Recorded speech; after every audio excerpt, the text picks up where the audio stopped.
Welcome to blessing today morning glory. കർത്താവ് ഇന്ന് നമ്മളെ കുശാലായി അനുഗ്രഹിക്കാൻ പോവുകയാണ്. ആമേൻ. എനിക്കിന്ന് ഞാൻ അങ്ങോട്ട് കടന്നു വിശ്വസിക്കുകയാണ്, ഇന്ന് ഒത്തിരി പേർക്ക് കർത്താവ് വിടുതൽ കൊടുക്കും, രോഗസൗഖ്യം കൊടുക്കും, വചനത്താൽ പണിയും. സാത്താന്റെ മേൽ അധികാരവും ജയവും കർത്താവ് ഈ ദിവസങ്ങളിൽ തരാൻ പോവുകയാണ്. ഇന്നത്തെ സ്പോൺസർക്കായി ആദ്യം പ്രാർത്ഥിക്കാം. ഇന്നത്തെ സ്പോൺസർ ചെന്നൈയിൽ നിന്ന് ഷീന മാത്യു ആണ്. ഇന്ന് അവരുടെ വിവാഹ വാർഷികമാണ്. എത്രയാണെന്ന് എഴുതിയിട്ടില്ല കേട്ടോ. വിവാഹ വാർഷികമുണ്ട്. ജൂലൈ 19 അവരുടെ മകളുടെ ജന്മദിനവുമായിരുന്നു. ഇത് രണ്ടും കൂടി ചേർത്തിട്ടാണ് അവര് ഇത് സ്പോൺസർ ചെയ്തിരിക്കുന്നത്. ചേർന്ന് പ്രാർത്ഥിക്കാം. കർത്താവെ, ഞങ്ങൾ ഒരുമിച്ച് ചേർന്ന് പ്രാർത്ഥിക്കുന്നു. കുടുംബാംഗങ്ങൾ രക്ഷിക്കപ്പെടുവാനും കുടുംബജീവിതത്തിന് അനുഗ്രഹവും സമാധാനത്തിനുമായിട്ട് ഞങ്ങളിപ്പോൾ പ്രാർത്ഥിക്കുന്നു. ആ ഭവനം അനുഗ്രഹിക്കപ്പെടട്ടെ.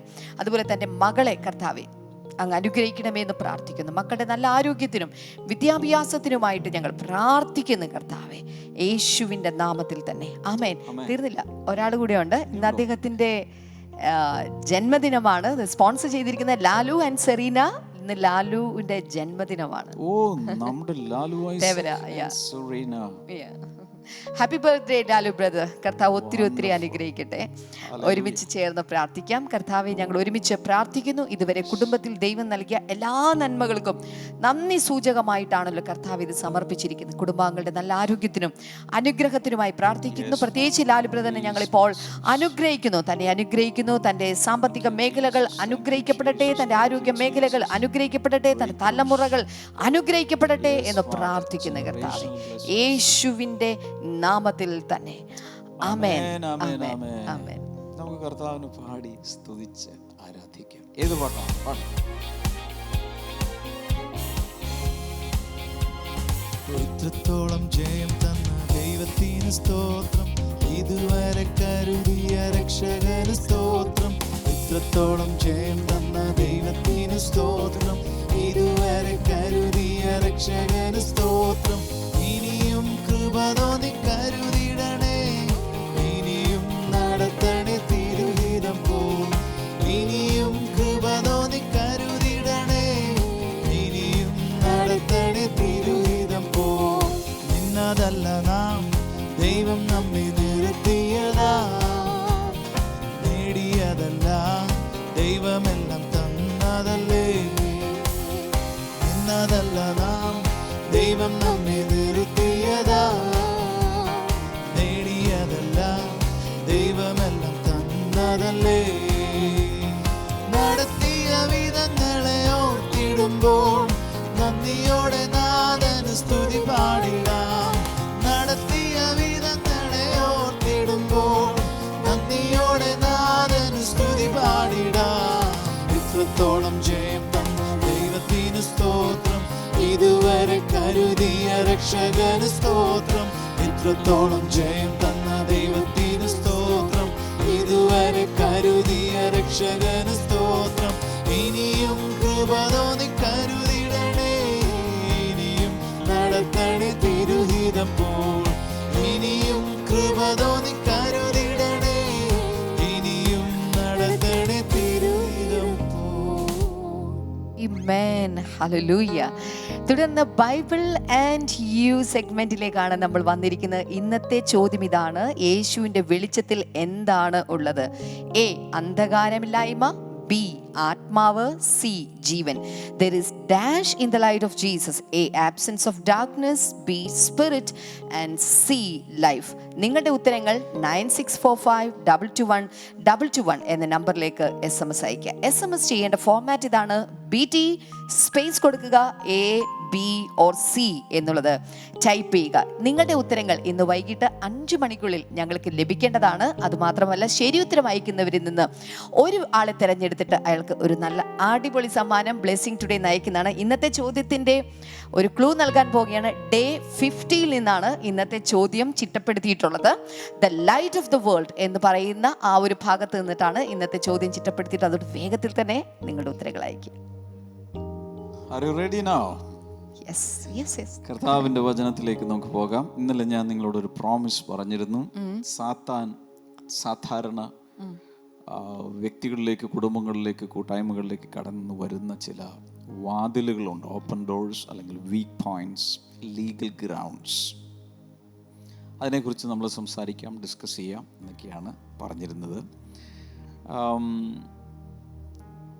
സാത്താൻ പ്രവേശിക്കാൻ സാധ്യതയുള്ള വാതിലുകൾ അടയ്ക്കണം. അതെ. എല്ലാ ദിവസവും രാത്രി സാധാരണ എല്ലാ വീടുകളിലും ചെയ്യുന്നൊരു പരിപാടിയാണ്, കിടക്കുന്നതിന് മുമ്പ് മോനെ വാതിലൊക്കെ അടച്ചിട്ടുണ്ടോ എന്ന് നോക്കുക, മോളെ വാതിലൊക്കെ അടച്ചിട്ടുണ്ടോ എന്ന് നോക്കുക. വാതിലടച്ചോ, എല്ലാ വാതിലും അടച്ചു, ബാക്ക് ഡോർ അടച്ചു, ഫ്രണ്ട് ഡോർ അടച്ചു, മുകളിലത്തെ ഡോർ അടച്ചു, ഗേറ്റ് അടച്ചു. ഇതെല്ലാം അടച്ചിട്ടേ കിടന്നുറങ്ങാറുള്ളൂ. എന്തിനാണിത് ചെയ്യുന്നത്? ഈ വാതിലുകൾ അടയ്ക്കുന്നത് this is to close the doors to the trespassers, അല്ലേ? അതിക്രമിച്ച് കടക്കുന്നവർ, അനുവാദമില്ലാതെ കടക്കുന്നവർ, ഇൻട്രൂഡേഴ്സ്, തീവ്സ്, ഹൗസ് ബ്രേക്കേഴ്സ്, അങ്ങനെയുള്ളവരെ ബ്ലോക്ക് ചെയ്യുക എന്നുള്ളതാണ് അതുകൊണ്ട് ഉദ്ദേശിക്കുന്നത്. ആരോ പറഞ്ഞു, ഇപ്പോഴത്തെ കാലത്ത് താഴും താക്കോലും ഒക്കെ ഒരിക്കലും കള്ളന്മാർക്ക് വേണ്ടിയിട്ടല്ല, മാന്യന്മാർക്ക് വേണ്ടിയിട്ടാണ് നമ്മളത് ചെയ്യുന്നത്. കാരണം കള്ളന്മാർ അതും പൊട്ടിക്കാനുള്ള പരിപാടിയാണ് നോക്കുന്നത്. മാന്യന്മാർക്കറിയാം, അയ്യോ അടഞ്ഞു കിടക്കുക, ഞാൻ പോയേക്കാം. അപ്പോൾ എന്തായാലും പിശാചിൻ്റെ പ്രത്യേകത, അടഞ്ഞു കിടക്കുന്ന വാതിൽ പോലും എങ്ങനെയെങ്കിലും തള്ളി തുറന്ന് അകത്ത് കയറാൻ ശ്രമിക്കുന്നവനാണ് പിശാച്. അപ്പോൾ തുറന്നു കിടന്നാലും അതെ, എത്ര എളുപ്പമായിരിക്കും. പണ്ടൊരു വീട്ടിൽ വൈഫ്, ഭാര്യയും പിള്ളേരും മാത്രമേ ഉള്ളൂ. ഹസ്ബൻഡ് ദൂരസ്ഥലത്ത് ജോലിക്ക് പോയേക്കും. അപ്പോൾ ഭർത്താവ് വീട്ടിലില്ലാത്തപ്പോൾ ഭാര്യമാർക്ക് പേടിയുടെ ഡിഗ്രി ഇത്തിരി കൂടുതലായിരിക്കും. അപ്പോൾ അത് 10 ആണെങ്കിൽ അത് ചിലപ്പോൾ 60-ലേക്ക് ആയിരിക്കും ഭയം നിൽക്കുന്നത്. ഞങ്ങളൊക്കെ 7 മണിയാകുമ്പോൾ ബ്രദർ ഡാമി വീട്ടിലില്ലെങ്കിൽ ഗേറ്റ് അടയ്ക്കും. അത്രയ്ക്ക് ധൈര്യമുള്ള ആളാണ് സാക്ഷാൽ ക്ഷമ സിസ്റ്റർ. അപ്പോൾ ബാക്കി എല്ലാവരുടെയും കാര്യം പറയണമെന്ന് എനിക്ക് അറിഞ്ഞുകൂടാ. ഏതായാലും ഈ വീട്ടിൽ ഈ ലേഡി പിള്ളേരോട് പറഞ്ഞു, മക്കളെ വാതിലെല്ലാം നോക്കി കിടക്കാം, പപ്പ വീട്ടിലില്ലാത്തതാണ്. അപ്പോൾ ഈ സ്ത്രീ ചെയ്തതെന്ന് വെച്ചാൽ ഭദ്രമാക്കാൻ വേണ്ടി ഫ്രണ്ട് ഡോറ് മുകളിലത്തെ അതിട്ട് താഴെ ഇട്ട് വട്ടം ഇട്ടു, എല്ലാം റെഡിയാക്കിയ ശേഷം പോരെ, ഒരു സുരക്ഷിതത്വ ബോധം എന്നിട്ടും വരുന്നില്ല. അപ്പോൾ അതുകൊണ്ട് അടുത്തുള്ളൊരു മേശ കൊണ്ടുപോയി വാതിൽ കൊണ്ടുപോയി ചേർത്ത് വെച്ചു. എന്നിട്ട് തൃപ്തി വരുന്നില്ല. പിന്നെ പോയിട്ട് പുറകിൽ നിന്ന് അമ്മിക്കല്ലെന്ന് വെച്ചാൽ അരകല്ലുണ്ട്, അത് കൊണ്ടുവന്ന് അത് തന്നെയാണ് അമ്മിക്കല്ല്. അപ്പം ഇങ്ങനെ അരക്കുന്നത് പിള്ളക്കല്ല്. അപ്പം അമ്മയും കുഞ്ഞും അതും കൊണ്ടുവന്ന്. അപ്പം ആദ്യം അമ്മിക്കല്ല് വെച്ചു, അതിൻ്റെ മുകളിൽ പിള്ളക്കല്ല് വെച്ചു, എല്ലാം ചേർത്ത് അടച്ച് ടൈറ്റാക്കി. ഇന്ന് കിടന്നുറങ്ങാം, കാരണം കള്ളൻ ഒരിക്കലും വീട്ടിൽ കയറില്ല. കിടന്നുറങ്ങി രാവിലെ 6:30 മണിയായി എഴുന്നേറ്റ് അടുക്കള ജോലി ചെയ്യാൻ വേണ്ടി പുറത്തേക്ക് പോയപ്പോൾ നോക്കിയപ്പോൾ അടുക്കളയുടെ വാതിൽ അടച്ചിട്ടില്ലായിരുന്നു. കാരണം ഈ അമ്മിക്കല്ലൊക്കെ എടുത്ത് ചുവന്നുകൊണ്ട് അത് അടക്കാൻ മറന്നു. അപ്പൊ അവര് പറഞ്ഞു, കർത്താവ് കാത്തു, ഇത് ബാക്ക് ഡോർ തുറന്നു കിടക്കുക. എന്നിട്ട് ഒന്നും പറ്റിയില്ലല്ലോ, കള്ളം കയറിയില്ലെന്നൊന്നും അറിയില്ല. പക്ഷെ ആശ്വസിച്ചു, ദൂതന്മാർ ഇവിടെ ഉണ്ടായിരുന്നു എന്ന് ആശ്വസിച്ചു. പറയാൻ വന്നത്, പലപ്പോഴും ഫ്രണ്ട് ഡോർ നമ്മൾ ശ്രദ്ധിക്കും, ബാക്ക് ഡോർ ചിലപ്പോൾ മറന്നു പോകും. ഞങ്ങൾ വീട്ടിൽ അനേക പ്രാവശ്യം പറ്റിയിട്ടുണ്ട്. രാവിലെ എന്തെങ്കിലും വേണ്ടി പുറകിലോട്ട് അടച്ചിട്ടുണ്ടായിരുന്നില്ലേ. അപ്പോൾ തലേദിവസം രാത്രി എല്ലാവരോടും, നെഹമായോട് ചോദിക്കും, എമിയോട് ചോദിക്കും, ക്ഷമാ സിസ്റ്റർ എല്ലാം അടച്ചിട്ടുണ്ടല്ലോ, ഓക്കെ കിടന്നു പറയും. പക്ഷേ ബാക്ക് ഡോർ അടച്ചിട്ടുണ്ടാവില്ല. പല വീടുകളിലും ഇതൊക്കെ സംഭവിക്കാറുണ്ട്. ഞാൻ പറയാൻ വന്നതിൻ്റെ സാരം ഇത്രയേ ഉള്ളൂ. പലപ്പോഴും നമ്മുടെ ജീവിതത്തിലും ഇതുപോലെ പല ഡോറുകൾ തുറന്നു കിടക്കാറുണ്ട്. അതിലൂടെയാണ് സാത്താൻ അകത്ത് കടക്കാനുള്ള ശ്രമം നടത്തുക. ബണ്ടി ചോറ് കേട്ടിട്ടുണ്ടോ? പിന്നെ ഒരു വലിയ പ്രമാദമായ, അല്ല കുപ്രസിദ്ധമായ ഒരു വിഷയമായിരുന്നു. പ്രസിദ്ധനായ ഒരു വലിയ ഫ്ലൈറ്റിലേക്ക് പോകുള്ളെന്നാണ് കേട്ടിരിക്കുന്നത്. തിരുവനന്തപുരത്ത് എല്ലാ സെക്യൂരിറ്റി സിസ്റ്റവും, ക്യാമറയും, CCTV എല്ലാം ഉള്ളൊരു വീട്ടിൽ കയറി എടുത്തുകൊണ്ട് പോയി. അപ്പോൾ എന്നിട്ട് ഫ്ലൈറ്റിലാണ് പോയത്, പോലീസുകാരുടെ കമ്പടിയോടുകൂടി. അങ്ങനെ വളരെ അന്തസ്സോടുകൂടി ജീവിക്കുന്ന നല്ലൊരു കള്ളൻ, സ്റ്റാൻഡേർഡ് ആയിട്ടുള്ള ഒരു ബണ്ടിച്ചോറ്. ഇതുപോലുള്ള ഈ ബണ്ടിച്ചോറിന്റെ അപ്പനാണ് സാത്താൻ. സകല ഭോഷ്ക് പറയുന്നവരുടെയും കള്ളന്മാരുടെയും അപ്പനാണ്. അപ്പൊ യേശു തന്നെ പറഞ്ഞു, നിങ്ങളുടെ പിതാവ് അബ്രഹാമും അല്ല, എൻ്റെ പിതാവും അല്ല, അത് സാത്താനാണ്. കാരണം നിങ്ങൾ എപ്പോഴും കള്ളേ പറയൂ, നിങ്ങളുടെ പ്രവൃത്തികൾ അങ്ങനത്തതാണ്. ഓൾറൈറ്റ്. അപ്പോൾ ഈ ഡോറുകൾ അടയ്ക്കണം. പറഞ്ഞേ, ഡോറുകൾ അടയ്ക്കണം. എല്ലാ ഡോറുകളും അടയ്ക്കണം. എല്ലാ ഡോറുകളും അടയ്ക്കണം. വീടിന്റെ ഡോറുകൾ അടച്ചാൽ മാത്രം പോരാ, നമ്മുടെ ജീവിതത്തിലേക്ക് സാത്താൻ പ്രവേശിക്കാൻ സാധ്യതയുള്ള ഡോറുകളെല്ലാം അടയ്ക്കണം. അപ്പം അതിലേക്ക് നമ്മൾ പോകാൻ പോവുക. അതിൽ ഡോർ നമ്പർ 1, സാധാരണ ഒരു വീട്ടിൽ പല ഡോറുകളും, പക്ഷെ പുറത്തേക്ക് 1 2 കാണും, ഒരു ഫ്രണ്ട് ഡോറും ബാക്ക് ഡോറും. പക്ഷേ ഇവിടെ പല പല ഡോറുകളാണ് എൻട്രി പോയിന്റ് ആയിട്ടുള്ളത്. എല്ലാവരും എഴുതുക ഡോർ നമ്പർ 1, വാതിൽ 1. പറയട്ടെ, ഈവിൾ തോട്ട്സ്. മലയാളം ദുഷ്ചിന്തകൾ, ദുശ്ചിന്തകൾ, തെറ്റായ ചിന്തകൾ, തിന്മ നിറഞ്ഞ ചിന്തകൾ, നെഗറ്റീവ് തോട്ട്സ്, നിഷേധാത്മകമായ ചിന്തകൾ. അത് പിശാചിന് കയറാനുള്ള ഒരു ഡോറാണ്. ഒരു പക്ഷേ perhaps the largest number of sins we commit is through our thoughts.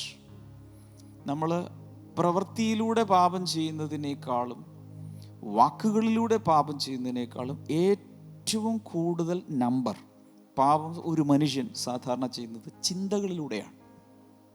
കാരണം ഒരിക്കലും നിൽക്കാത്ത രീതിയിൽ ഇങ്ങനെ ചിന്തകൾ ഇങ്ങനെ പൊയ്ക്കൊണ്ടിരിക്കുക. അതിൽ കുറേ ചിന്തകൾ നെഗറ്റീവായിരിക്കും, നിരാശയുടേതായിരിക്കും, അവിശ്വാസത്തിൻ്റെതായിരിക്കും, അല്ലെങ്കിൽ പ്രതികാരത്തിൻ്റെതായിരിക്കും, ക്ഷമിക്കാത്ത ചിന്തകളായിരിക്കും, ഇങ്ങനെ വേണ്ടാത്ത അശ്ലീല ചിന്തകളായിരിക്കും. ഇതെല്ലാം ഇങ്ങനെ പൊയ്ക്കൊണ്ടിരിക്കുക,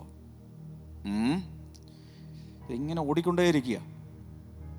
ഇങ്ങനെ നിരന്തരമായി ദുശ്ചിന്ത ഉള്ള ഒരു വ്യക്തിയിൽ സാത്താൻ ഒരു ലീഗൽ ഗ്രൗണ്ട് ഉണ്ടെന്നുള്ള, എന്താണ്, നിയമാനുസൃതമായി കാല് ചവിട്ടാനുള്ള ഒരിടം ആ വ്യക്തിയിൽ കിട്ടുന്നുണ്ട്. കൊലോസ്യ ലേഖനം 1:13 വായിക്കുമ്പോൾ സാത്താൻ വീണുപോയ മനുഷ്യൻ്റെ മേൽ ഒരു അധികാരം അവന് കിട്ടി. യിരെമ്യാവിൻ്റെ പുസ്തകം 17:9, ജെറമയ 17:9 വായിക്കുമ്പോൾ മനുഷ്യൻ്റെ ഹൃദയം കറപ്റ്റഡാണ്, വിഷമമുള്ള അല്ലെങ്കിൽ വിഷമയമുള്ളതെന്നോ അങ്ങനെ എന്തോ ആണ് അവിടെ കാണുന്നത്.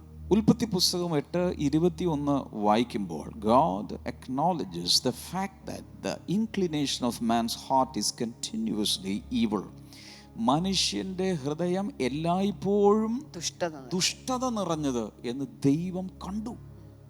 ഉൽപ്പത്തി ജനസിസ് 8:21 കാണുന്നത്. എഫേസ്യ ലേഖനം 2:3 നമ്മൾ കാണുന്നത് ഒരു രക്ഷിക്കപ്പെടാത്ത ഹൃദയത്തിൽ എപ്പോഴും തിന്മ നിറഞ്ഞ രീതിയിലുള്ള ചിന്തകളുണ്ട് എന്നുള്ളത് നമ്മൾ കാണുന്നു. എഫേസ്യ ലേഖനം 2-ാം അധ്യായം 3, 4-ാം അധ്യായം 17 മുതൽ 18 വരെ അവിടെ എല്ലാം അത് കാണാം.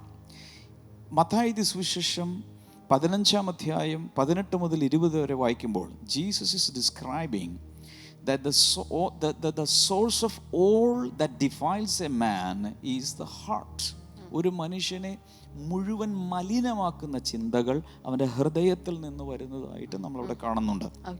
ഇത് കൂടാതെ വേറെ പല പല വചനങ്ങൾ, ധാരാളമായ വചനങ്ങളിൽ യേശു കർത്താവ് പോലും നേരിട്ട് പഠിപ്പിച്ച ഒരു കാര്യമാണ് ദുശ്ചിന്ത. മനുഷ്യൻ്റെ ഹൃദയത്തിൽ നിന്ന് ഒരിക്കൽ യേശു ഇങ്ങനെ വരെ പറഞ്ഞു, ഒരു മനുഷ്യൻ അശുദ്ധനാക്കുന്നത് പുറത്തു നിന്ന് അകത്തേക്ക് പോകുന്നതല്ല, പകരം അകത്ത് നിന്ന് പുറത്തേക്ക് വരുന്നതാണ്. അതുവരെ യേശു കർത്താവ് പറഞ്ഞു വെച്ചു. അത്രയ്ക്ക് ഇമ്പോർട്ടൻ്റ് ആണ് ഈ കാര്യം. സോ ഇങ്ങനെ ഒരു മനുഷ്യൻ ചിന്തകളിൽ മുഴുവൻ തിന്മ നിറഞ്ഞ, പാപം നിറഞ്ഞ, അശ്ലീലമായ, അശുദ്ധമായ ചിന്തകളായിരിക്കുമ്പോൾ that is the entry point. അത് സാത്താൻ പ്രവേശിക്കാനുള്ളൊരു പ്രവേശന കവാടമാണ്. ഒരിക്കൽ, ഇന്നലെ ഞാൻ പറഞ്ഞു, ഒരിക്കൽ പിശാച് അകത്ത് കയറിയാൽ പിന്നെ അവിടെ നിന്നുകൊണ്ട്, കാൽ ചവിട്ടാൻ സ്ഥലം കിട്ടിയാൽ അവിടെ നിന്നുകൊണ്ട് അവൻ്റെ വിളയാട്ടം ആരംഭിക്കും. പലതും മോഷ്ടിച്ച് കവർന്ന് നശിപ്പിച്ച് ആരോഗ്യം, സാമ്പത്തികം, സമാധാനം, പലതിനെയും അവൻ നശിപ്പിക്കാൻ സാധ്യതയുണ്ട്. അപ്പോൾ ഒരിക്കൽ അകത്ത് കയറിയാൽ മുഴുവൻ പ്രൊസസ് ചെയ്യാനുള്ളൊരു ശ്രമം അവിടെ നടത്തും. അല്ലെങ്കിൽ സാത്താൻ ആ വ്യക്തിയെ കൺട്രോൾ ചെയ്യാനുള്ളൊരു ശ്രമം നടത്തും. ഇന്നലെയാണോ ഞാൻ പറഞ്ഞത്, ആകാശത്തിൻ്റെ അധികാരത്തിൻ്റെ കീഴിലായിരുന്നു നമ്മളെല്ലാവരും, അല്ലെങ്കിൽ ദുഷ്ടൻ്റെ അധികാരത്തിൻ്റെ കീഴിലായിരുന്നു നമ്മൾ ഒരു കാലത്ത്. എന്നാൽ യേശുവേ നീ എൻ്റെ കർത്താവാണ് എന്ന് ഏത് നിമിഷം പറഞ്ഞു, അപ്പോൾ യേശുവിൻ്റെ അധികാരത്തിൻ്റെ കീഴിലേക്ക് നമ്മൾ മാറി. അല്ലെങ്കിൽ വെളിച്ചത്തിൻ്റെ രാജ്യത്തിലേക്ക് നമ്മൾ പ്രവേശിച്ചു. ഇരുട്ടിൻ്റെ അധികാരത്തിൽ നിന്നും വെളിച്ചത്തിൻ്റെ അധികാരത്തിലേക്ക് നമ്മൾ പ്രവേശിച്ചു. ഹല്ലേലൂയ. അപ്പോൾ ഇരുള് മാറിപ്പോവുകയാണ്. ഓൾറൈറ്റ്. ഈ ഒരിക്കൽ ഇതുപോലെ പ്രവേശനം കിട്ടിക്കഴിഞ്ഞാൽ പിന്നെ അതിൻ്റെ ക്ലൈമാക്സ് എന്താണെന്ന് അറിയാമോ? മർക്കോസിൻ്റെ സുവിശേഷം 5-ാം അധ്യായത്തിൽ 1 മുതൽ 16 വരെ വായിക്കുമ്പോൾ ഒരു കഥാപാത്രം അവിടെ പ്രത്യക്ഷപ്പെടുന്നുണ്ട്. ഗദരദേശത്തെ ഭൂതഗ്രസ്തൻ. എന്താണ് സംഭവിച്ചത്? ഒരിക്കൽ പിശാചിന് അകത്ത് കയറാൻ ഇടം കിട്ടിയ ശേഷം പുള്ളിക്കാരൻ ഈ പിശാചി എന്ന് വേറെ ഏകദേശം ഒരു 6000-ഓളം എണ്ണത്തിനെ പിടിച്ചുകൊണ്ട് വന്നു. എന്നിട്ട് അവരെല്ലാവരും കൂടി അയാളുടെ അകത്ത് താമസമാക്കി. ഇയാൾ സെമിത്തേരിയിലേക്ക്, നല്ല കുടുംബത്തിൽ പിറന്നവനായിരിക്കാം, ആ ചരിത്രം അവിടെ എഴുതിയിട്ടില്ല, ഞാൻ പറയുവാണ്, നല്ല കുടുംബത്തിൽ പിറന്ന ഒരു വ്യക്തിയായിരിക്കാം, നല്ലൊരു അപ്പൻ്റെ അമ്മയുടെ മകനായിരിക്കാം, ജോലി ഉണ്ടായിരുന്നിരിക്കാം, നല്ല രീതിയിൽ ജീവിച്ചിരുന്നവൻ. ഏതോ രീതിയിൽ അവൻ്റെ അകത്ത് ഇടം കിട്ടിയ ശേഷം സ്വന്തം ബെഡ്റൂം വിട്ട്, സ്വന്തം വീട് വിട്ട്, സ്വന്തം വീട്ടുകാരെ വിട്ട്, സ്വന്തം സുഖസൗകര്യങ്ങൾ വിട്ട് സെമിത്തേരിയിലേക്ക്, എന്ന് വെച്ചാൽ മരണം മണക്കുന്ന സെമിത്തേരി അവൻ്റെ ബെഡ്റൂമായി മാറി, അവൻ്റെ ബാത്റൂമായി മാറി, അവൻ്റെ എല്ലാമായി മാറി. അവിടെ കിടന്നുകൊണ്ട് അവൻ ഭയങ്കരമായി ഒച്ച വയ്ക്കുകയും ബഹളം വയ്ക്കുകയും ചെയ്യുമ്പോൾ നാട്ടുകാർ പോലും ആ വഴിയെ ആരും പോകില്ലായിരുന്നു. ഉപദ്രവം, വയലൻസ്, ഡെത്ത്, അതെല്ലാം അവൻ്റെ മേൽ. ഇതെല്ലാം എവിടെ നിന്ന് വന്നു? ആദ്യം ചെറുതായി കയറി, പിന്നീട് മുഴുവൻ അവൻ്റെ കൺട്രോൾ ഏറ്റെടുത്തു. ഇതാണ് പല സ്ഥലങ്ങളിലും സംഭവിക്കുന്നത്. ഒരിക്കൽ സാത്താൻ ഇടം കിട്ടിയ സകലവും നശിപ്പിക്കാൻ സാധ്യതയുണ്ട്. അതുകൊണ്ട് എല്ലാവരും പറഞ്ഞ്, ഞാൻ എല്ലാ വാതിലും അടയ്ക്കാൻ പോവുകയാണ്. ഞാൻ എല്ലാ വാതിലും അടയ്ക്കാൻ പോവുകയാണ്. യോഹന്നാന്റെ സുവിശേഷം 13 2-ാമത്തെ വചനം. John 13:2. The evening meal was in progress and the devil had already prompted Judas, the son of Simon Iscariot, to betray Jesus. അത്താഴം ആയപ്പോൾ പിശാച് ശീമോന്റെ മകനായ യൂദ ഇസ്കരിയോത്തോവിന്റെ ഹൃദയത്തിൽ അവനെ കാണിച്ചു കൊടുപ്പാൻ തോന്നിച്ചിരുന്നു. എന്ത് ചെയ്തിരുന്നു? തോന്നിച്ചിരുന്നു. തോന്നൽ എന്ന് പറഞ്ഞാൽ എന്താണ്? ഇത് യോഹന്നാന്റെ സുവിശേഷം പഠിച്ചപ്പോൾ നമ്മൾ ഒരു പ്രാവശ്യം ചിന്തിച്ചതാണ്, എങ്കിലും ഒന്നുകൂടി പറയുകയാണ് കോണ്ടെക്സ്റ്റ് അനുസരിച്ച്. സാത്താൻ യൂദ ഇസ്കാരിയയെ തോന്നിച്ചിരുന്നു. എൻ്റെ അർത്ഥം ഒരു ചിന്ത അവൻ്റെ അകത്ത് വന്നു. എന്ത്? യേശുവിനെ കാണിച്ചു കൊടുക്കാൻ. To betray Jesus. It came as a thought. എന്ത് thought? Evil thought. ഒരു തിന്മയുടെ ചിന്ത അവൻ്റെ അകത്ത് കയറി കൂടി. That is the door. That is the entry point. എന്ത് സംഭവിച്ചു? അതേ അധ്യായം 27-ാമത്തെ വചനം. 2 ഇപ്പോൾ വായിച്ചത്. 27-ാമത്തെ വചനത്തിൽ, as soon as Judas took the bread, Satan entered into him. കണ്ണം വാങ്ങിയ ഉടനെ സാത്താൻ അവനിൽ കടന്നു. അപ്പൊ ആദ്യം ചിന്തയിലൂടെ വന്നു, ചെറിയ ഒരു വിത്ത് വിതച്ചു. അതിനുശേഷം എന്ത് ചെയ്തു? അവൻ്റെ അകത്തേക്ക് പ്രവേശിച്ചു. ലോർഡ് സപ്പറിൻ്റെ അപ്പം എടുത്ത് വാങ്ങിയ ആ സമയത്ത്, ഇപ്പോൾ സാധാരണ ലോർഡ് സപ്പറിൻ്റെ ബ്രെഡും അല്ലെങ്കിൽ വൈനൊക്കെ കുടിക്കുന്ന സമയത്ത് നമ്മൾ പരിശുദ്ധാത്മാവിൽ നിറയാറുണ്ട്. ഈ മനുഷ്യൻ ചെകുത്താനിൽ നിറഞ്ഞു, പിശാചിൽ നിറഞ്ഞു. പിശാചിൻ്റെ അഭിഷേകം അവൻ്റെ മേൽ വന്നു. എന്തിന്? ഏറ്റവും ക്രൂരമായ ആ കൃത്യം നിർവഹിക്കാൻ പിശാച് അവനെ അഭിഷേകം ചെയ്തു. Horrible, horrible, horrible. ചുരുക്കി പറഞ്ഞാൽ സാത്താൻ ആദ്യം എന്താണ് കൊണ്ടുവരുന്നത്? പ്രലോഭനത്തിൻ്റെ ഒരു ചിന്ത, പ്രോംപ്റ്റിംഗ്, ഒരു ഇൻഫ്ലുവൻസ്, ഒരു ഐഡിയ, ഒരു പ്ലാൻ. അതാണ് ആദ്യം വരുന്നത്. പക്ഷെ അതിനുശേഷമോ അവൻ തന്നെ വ്യക്തിത്വത്തോടെ സ്റ്റെപ്പിൻ ചെയ്യും അകത്തോട്ട്. ഓക്കെ, ഇതിനെ പറയുന്നത് ദ ഡെവിൾ ഇംപ്ലാന്റഡ് തോട്ട്സ് എന്നാണ്. സാധാരണ നമ്മുടെ മനസ്സിൽ നിന്ന് വെറുതെ ഇങ്ങനെ ജനറേറ്റ് ചെയ്തുകൊണ്ടിരിക്കുന്ന ചിന്തയല്ല ഇത്. സാത്താൻ തന്നെ ഒരു മനുഷ്യൻ്റെ മനസ്സിൽ അഥവാ ഹൃദയത്തിൽ കൊണ്ടുവന്ന ചിലത് പ്ലാൻ ചെയ്യും, ചില തോട്ട്സ് പ്ലാൻ ചെയ്യും. ഫലിക്കുമില്ല, വളക്കുമെന്ന് നോക്കാം, ഒരു വിത്ത് പാകുന്നത് പോലെ. Mathew 13:25-26, Mathai 13:25-26, Mathew 13:25-26. But while everyone was sleeping, his enemy came and sowed weeds among the wheat and went away. When the wheat sprouted and formed heads, then the weeds also appeared. മനുഷ്യൻ ഉറങ്ങുമ്പോൾ അവന്റെ ശത്രു വന്നു കോതമ്പിന്റെ ഇടയിൽ കള വിതച്ച് പൊയ്ക്കളഞ്ഞു. ഞാറ് വളർന്നു, കതിരായപ്പോൾ കളയും കാണായി വന്നു. ഇവിടെ വിത്തുകളുടെ 2 ഉപമ അധ്യായത്തിലുണ്ട്. അതിലൊരു ഉപമയാണിത്. അവിടെ ആ പോയിന്റ് മാത്രം ഞാൻ ഇവിടെ പറയുന്നത്, ഉപമയുടെ വിശദീകരണം അല്ല ഇവിടെ ചെയ്യുന്നത്, ഒരു പ്രിൻസിപ്പിൾ പറയാനാണ്.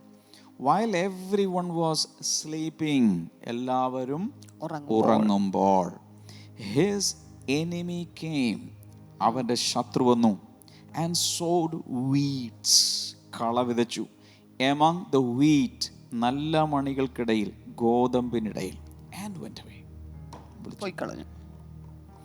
അപ്പോൾ ഈ വിതച്ച ആള്, ഒറിജിനലി കൃഷി നടത്തുന്ന ആൾ കിടന്ന് ഉറങ്ങുന്ന സമയത്താണ് ഇത് സംഭവിച്ചത്. ഉണർന്നിരുന്ന സമയത്ത് സംഭവിച്ചോ? ഇല്ല. എന്ത് മനസ്സിലാക്കണം? നമ്മൾ ഉറങ്ങുമ്പോഴാണ് ശത്രു കള വിതയ്ക്കുന്നത്. എങ്ങനെയാണ് അതിനെ പറയേണ്ടത്? ഞാനിങ്ങനെ പറയാം. ആത്മീയമായി നമ്മൾ ഉറങ്ങുമ്പോൾ, അലസരായിരിക്കുമ്പോൾ ആണ് പിശാച് വന്ന് വേണ്ടാത്ത ചിന്തകൾ തലയിലിടുന്നത്. പിടികിട്ടിയോ എല്ലാവർക്കും? എപ്പോഴാണ് ദുഷ്ടചിന്തകൾ വരുന്നത്? നല്ല പ്രാർത്ഥനയിലും ആരാധനയിലും വചനം വായിച്ച് പരിശുദ്ധാത്മാവിൻ്റെ നിറവിൽ ഒക്കെ ഇരിക്കുന്ന സമയത്തല്ല വരുന്നത്, അലസമായിരിക്കുമ്പോൾ. പൊതുവേ നാട്ടിൽ പറയുന്നൊരു കാര്യമാണ്, an idle mind is the devil's workshop. കേട്ടിട്ടുണ്ടോ? അലസൻ പിശാചിന്റെ അലസ മനസ്സ് പിശാചിന്റെ പണിപ്പുരയാണ്, അങ്ങനെയല്ല പറയുന്നത്. അലസമായ മനസ്സ് പിശാചിന്റെ പണിപ്പുരയാണ്. ഒരാളിങ്ങനെ രാവിലെ തുടങ്ങി ആ ഇഡലിയൊക്കെ തിന്ന ശേഷം ഇങ്ങനെ ഇരിക്കുക, ഇന്നൊരു ജോലിയില്ല, ജോലിക്കും പോകുന്നില്ല, ഇങ്ങനെ ചുമ്മാ വന്ന് ഒരു കസേരയിലിരിക്കും. അങ്ങനെ ഇരിക്കുന്ന ആളുകളെ കണ്ടിട്ടുണ്ടോ? ഒരു ജോലിയില്ല, ലോക്ക്ഡൗൺ.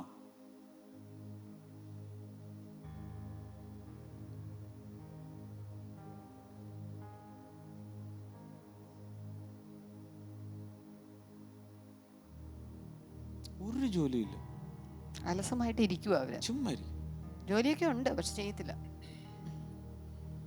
ജോലി ഇല്ലെന്നേ, വർക്ക് ഫ്രം ഹോമാണ്, പക്ഷേ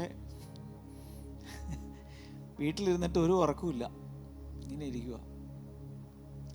അപ്പം ഇന്നലെ ഞാൻ പറഞ്ഞു, ഇന്നലെയാണോ മിനിഞ്ഞാന്നാണോ ഞാൻ പറഞ്ഞു, സാത്താൻ അലറുന്ന സിംഹം എന്നതുപോലെ ആരെ വിഴുങ്ങേണ്ടു എന്ന് തിരഞ്ഞിങ്ങനെ നടക്കുക, പ്രൗളിങ്. അതിനുപയോഗിച്ചിരിക്കുന്ന വാക്ക് പറഞ്ഞു, ഒരു സിറ്റിയെ പിടിച്ചെടുക്കാൻ വേണ്ടി ശത്രു സൈന്യത്തിൻ്റെ അധിപനോ ആരെങ്കിലും ഒരാൾ വന്നിട്ട് ഏതിലൂടെ കയറാം, എങ്ങനെ കയറാം എന്നുള്ളത് ഇങ്ങനെ നോക്കി അതിൻ്റെ തന്ത്രങ്ങൾ മെനയുന്നത് പോലെ പിശാചൊരു വ്യക്തിയെ നശിപ്പിക്കുവാൻ വേണ്ടി ഇങ്ങനെ പരിപാടികൾ ആസൂത്രണം ചെയ്യുക. നമ്മുടെ പരിപാടി ആ ആസൂത്രണം പൊളിക്കുക. ആരും ആമേനോ ഹല്ലേലൂയ ഒന്നും പറയുന്നില്ലേ? ഹല്ലേലൂയ. പിശാചിൻ്റെ തന്ത്രങ്ങളെ മനസ്സിലാക്കി അത് പൊളിച്ചു കളയണം. ഓൾറൈറ്റ്. അപ്പോൾ ഇവിടെ അലസമായിരിക്കുമ്പോൾ, ചുരുക്കി പറഞ്ഞാൽ അല്പം പോലും ആത്മീയമായി അലസരായി ഇരിക്കരുത്. എപ്പോഴും ഉണർന്നും പ്രാർത്ഥിച്ചും അതിനായി ജാഗരിച്ചും കൊണ്ടിരിപ്പിൻ. പറഞ്ഞിട്ടില്ലേ? അന്യഭാഷകൾ പറയുക, ഒരു പാട്ട് പാടുക, ബൈബിളെന്നെടുത്ത് വായിക്കുക. ഈ ജോലിയുടെ ഇടയിലായാലും എന്തെങ്കിലുമൊക്കെ രീതിയിൽ കർത്താവിനെ കുറിച്ച് ചിന്തിക്കുകയും രാവിലെ വായിച്ച വചനഭാഗം ധ്യാനിക്കുകയും ഒക്കെ ചെയ്തുകൊണ്ടിരിക്കുക. ചുമ്മാ ഇങ്ങനെ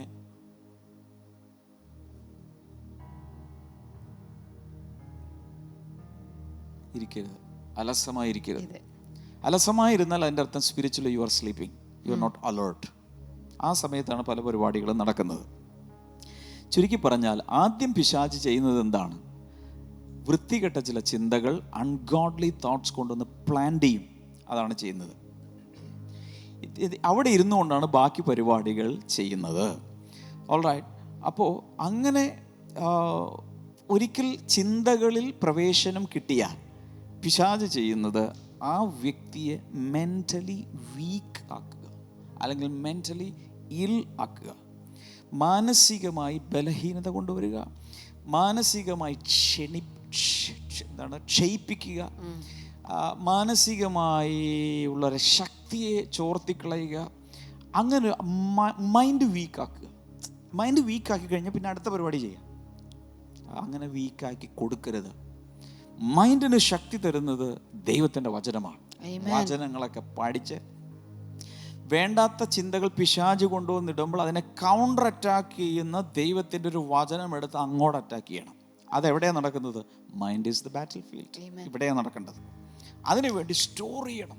ഒത്തിരി വചനങ്ങൾ സ്റ്റോർ ചെയ്തിരിക്കണം. ഓൾറൈറ്റ്. അപ്പം ഞാൻ ഇന്നത്തെ ക്ലാസ് ഇവിടെ പതുക്കെ വൈൻഡപ്പ് ചെയ്യണം, കാരണം നമുക്ക് സാക്ഷിയൊക്കെ കേൾക്കണ്ടേ. പറഞ്ഞു വന്ന ഇതാണ്, ദുഷ്ടചിന്തകളാകുന്ന വാതിൽ അടച്ചു കളയണതിന്, നമ്മൾ ബ്ലോക്ക് ചെയ്യണതിന് വേണ്ടി ദൈവവചനം ആവശ്യമാണ്. നല്ല രീതിയിൽ മെൻ്റലി ഹെൽത്തിയായി മുന്നിട്ട് പോകേണ്ടതും ആവശ്യമാണ്. ഒരു സാക്ഷി ഒന്ന് കേൾപ്പിച്ചാൽ വലിയ ഉപകാരം. ഈ ഒരു സാക്ഷ്യം ആക്ച്വലി കഴിഞ്ഞ ഞായറാഴ്ച കേൾപ്പിച്ചതായിരുന്നു കേട്ടോ. പക്ഷേ ഇത് ഇപ്പം ഒന്നുകൂടി കേൾപ്പിക്കണം. കാരണം എന്താ ചോദിച്ചാൽ, ബ്രദർ ഡാമിൻ ഇപ്പം എടുത്തോണ്ടിരിക്കുന്ന സബ്ജക്റ്റ് ഇൻസൈഡ് ഔട്ട് എന്ന് പറയുന്ന, അത് അകത്ത് നിന്ന് പുറത്തേക്ക്. അപ്പം ഈ ഒരു സബ്ജക്റ്റ് ഒരാളിൽ വരുത്തിയ ഒരു പരിവർത്തനമുണ്ട്. അത് ഇത് കേട്ടുകൊണ്ടിരിക്കുന്ന ഒത്തിരി പേരിലും ഇതുപോലുള്ള മാറ്റങ്ങൾ കൊണ്ടുവരും. നമുക്കതൊന്ന് കേട്ട് നോക്കാം. കഴിഞ്ഞ സൺഡേ അത് കേൾപ്പിച്ചതാണെങ്കിലും എനിക്കൊന്ന് മോർണിംഗ് ഗ്ലോറിയിൽ അത് വളരെ റെലവന്റ്. ഇത് വന്നിട്ടുള്ളത് മലപ്പുറത്ത് നിന്ന് ഗോപാലൻ എന്ന പേരിൽ ഒരാൾ അയച്ചിരിക്കുന്നതാണ്. എൻ്റെ പേര് ഗോപാലൻ എന്നാണ്. ഞാൻ മലപ്പുറം ജില്ലയിൽ അരീക്കോട് എന്ന് പറഞ്ഞ സ്ഥലത്ത് പറയുന്നത്. ഞാനൊരു സാക്ഷ്യം പറയാൻ വേണ്ടിയിട്ടാണ് ഇപ്പോൾ ഇത് പറയുന്നത്. ഞാൻ പൊതുവേ ഒരു പേടിത്തൊണ്ടനാണ്. അതായത് പകലാണെങ്കിലും ഒറ്റയ്ക്ക് ഇരുന്ന വേഗം കൂടെ ആരോ വരികയുണ്ടോ അങ്ങനത്തെ ഒക്കെ ചിന്തയുള്ള ഒരാളാണ്. അതുപോലെ സിഗരറ്റ് വലിക്കും, മദ്യപിക്കും. രാത്രി 7 മണിയായാലും പുറത്തിറങ്ങൂല, എങ്ങനെ പോവാൻ പേടി, അങ്ങനെയൊക്കെ ഒരു ചിന്താഗതിയുള്ള ആളായിരുന്നു. അങ്ങനെ ഒരു ദിവസം ഞാൻ ജോലിക്കിടയിൽ നമ്മൾ ഫുഡ് കഴിച്ച റെസ്റ്റില് യൂട്യൂബിൽ ഒരു മോർണിംഗ് ഗ്ലോറി കണ്ടു. എന്നത്തെ ഒരു മോർണിംഗ് ഗ്ലോറി അതിൽ കണ്ടൊരു മെസ്സേജ്, ഒരു മോർണിംഗ് ഗ്ലോറി ഉണ്ടായിരുന്നു. മറ്റേ ദുർഭയങ്ങളിൽ നിന്ന് വിടുതൽ എന്നൊരു സംഭവം ഞാൻ കണ്ടു. അങ്ങനെ അത് കണ്ടതെന്ന് അന്ന് രാത്രി യൂട്യൂബിൽ കയറി വചന സന്ദേശങ്ങളൊക്കെ കേട്ട് സത്യം പറഞ്ഞാൽ ഇപ്പം എനിക്ക് പേടിയില്ല. ആ പേടി മാറിപ്പോയി. അതുപോലെ തന്നെ സിഗരറ്റ് വലി, മദ്യപാനം, അതും നിന്ന് മാറിപ്പോയി. ഈ സംഭവം അവിടെ നേരിട്ട് വന്ന് സാക്ഷ്യം പറയുന്നുണ്ടായിരുന്നു. പക്ഷെ ഇപ്പൊ ഈ ബസ്സൊന്നും ഇല്ലാത്തതുകൊണ്ട് എനിക്ക് പറ്റില്ല. ദൈവത്തിന് നന്ദി പറയുന്നു. പിന്നെ തല പോയാലും എനിക്ക് പേടിയില്ല. അതിനായിട്ടും വലുതാണ് ദൈവം ഞാൻ വിശ്വസിക്കുന്നു.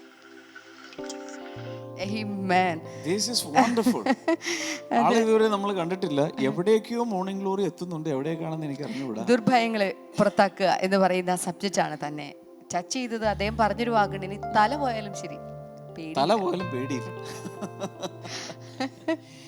Wonderful, I am so happy. നിങ്ങളുടെ ജീവിതത്തിൽ ഇതുപോലെയൊക്കെ പല അനുഭവങ്ങളൊക്കെ നടക്കുന്നുണ്ടായിരിക്കും. ദയവായി ഇതുപോലെ പച്ചയായി നിങ്ങളുടെ ഭാഷയിൽ ഇതുപോലെ അങ്ങ് റെക്കോർഡ് ചെയ്ത് അയക്കുക, അല്ലെങ്കിൽ ടൈപ്പ് ചെയ്ത് അയക്കുക. അത് നിങ്ങൾ പ്രോസസ്സ് ചെയ്ത് കാര്യങ്ങൾ ചെയ്തോളാം. നമ്മൾ സാത്താൻ്റെ വാലടക്കണ്ടേ? ഒരു വാതിലേ കണ്ടുള്ളൂ, ഇനി അങ്ങ് കിടക്കുക കുറേ വാതിലുകൾ. ഒരു ദിവസം പോലും മിസ് ചെയ്യരുത്. ഈ വീഡിയോ എല്ലാവർക്കും അയച്ചു കൊടുക്കണം. ഇതിനുശേഷം നിങ്ങളുടെ കമൻസ് കാണാൻ വേണ്ടി ഞാൻ ഇരിക്കുക. നമുക്ക് ചേർന്ന് പ്രാർത്ഥിക്കാം. കർത്താവേ, അങ്ങ് അത്ഭുതകരമായി പലരെയും വിടുവിക്കുന്ന സാക്ഷി ഞങ്ങൾ കേട്ടു. ഒരാളുടെ ഭയം വിട്ടുപോയി, പലരുടെയും രോഗങ്ങൾ സൗഖ്യമാകുന്നു, കുടുംബജീവിതം പണിയപ്പെടുന്നു, കുടുംബത്തിനകത്ത് വലിയ ഐക്യതയുണ്ടാകും. അതിനെല്ലാറ്റിനുമായി നന്ദി പറയുന്നു കർത്താവേ. ഈ സമയത്ത് രോഗികൾ കർത്താവായ യേശുവിൻ്റെ നാമത്തിൽ സൗഖ്യമാകേണ്ടതിനായി ഞാൻ പ്രാർത്ഥിക്കുന്നു. ഏതൊരു സഹോദരി യൂട്രസിൻ്റെ അകത്തോ പുറത്തോ ഒക്കെ മഴയോ പ്രയാസങ്ങളുള്ള ചിലരെ കർത്താവ് ഇന്ന് സൗഖ്യമാക്കിയാണ്, ഇൻ ജീസസ് നെയിം. അതുപോലെ ബ്ലഡിലെ കൗണ്ട്, ചിലതിൻ്റെ കൗണ്ട് വളരെ കുറവാണ്. അങ്ങനെയുള്ള ചിലരെ കർത്താവ് ഇപ്പോൾ സൗഖ്യമാക്കുന്ന, ആരുടെ പുകവലി മാറിപ്പോകുന്നു, ഇൻ ജീസസ് നെയിം. ഇന്ന് ഈ കേട്ട സാക്ഷ്യം പോലെ തന്നെ ചിലരുടെ ഭയം എന്ന് വെച്ചാൽ, ഇങ്ങനെ ഈ ഒരു വീടിനകത്ത് അടുപ്പിൽ തീ കത്തിച്ചു, ആ മുറിക്കകത്തൊക്കെ ഇങ്ങനെ പുക നിറഞ്ഞിരിക്കുക. ആ പുക മുഴുവൻ ജനൽ തുറന്നിടുമ്പോൾ കാറ്റിലങ്ങ് പുറത്തേക്ക് പോകുന്നത് പോലെ ചിലരുടെ ഉള്ളിൽ നിന്നും ഭയം കർത്താവ് എടുത്തു മാറ്റുകയാണ്, ഇൻ ജീസസ് നെയിം. പഠിക്കുന്ന ചില വിദ്യാർത്ഥികളെ കർത്താവ് പ്രത്യേകിച്ച് അനുഗ്രഹിക്കുന്നത് ഞാൻ കാണുന്നു. മാർക്ക് എപ്പോഴും കുറവാണ്, പക്ഷേ ഭയങ്കരമായിട്ട് നിങ്ങൾക്ക് പ്രോഗ്രസ് ഉണ്ടാകാൻ പോവുക. അങ്ങനെ കർത്താവായ യേശുവിൻ്റെ അനുഗ്രഹം നിങ്ങളുടെ മേൽ വരികയാണ്. Thank you Lord. അങ്ങയുടെ നാമത്തിൽ ഓരോരുത്തരെയും അനുഗ്രഹിച്ചിരിക്കുന്നു, യേശുവിൻ്റെ നാമത്തിൽ തന്നെ. ആമേൻ, ആമേൻ. ഇന്ന് വൈകിട്ട് പ്രത്യേകിച്ച് ഹോം ഫെലോഷിപ്പ് കാണാൻ മറക്കരുത്. ഈ വീഡിയോ ഇപ്പോൾ തന്നെ എല്ലാവരുമായി ഷെയർ ചെയ്യുക. ഇതിനുശേഷം കമൻറ്റ് ബോക്സിൽ കമൻ്റ് ഇടുക. നമുക്ക് ചേർന്ന് പാടി ദൈവത്തെ സ്തുതിക്കാം. നമ്മുടെ അനുഗ്രഹം പലതും ശത്രു തട്ടിക്കൊണ്ടുപോയി, പോകാം അവൻ കോട്ടയ്ക്കുള്ളിൽ ബലമായി പിടിച്ചു പിടിച്ചെടുക്കാം. നമ്മുടെ അനുഗ്രഹം പലതും ശത്രു തട്ടിക്കൊണ്ട്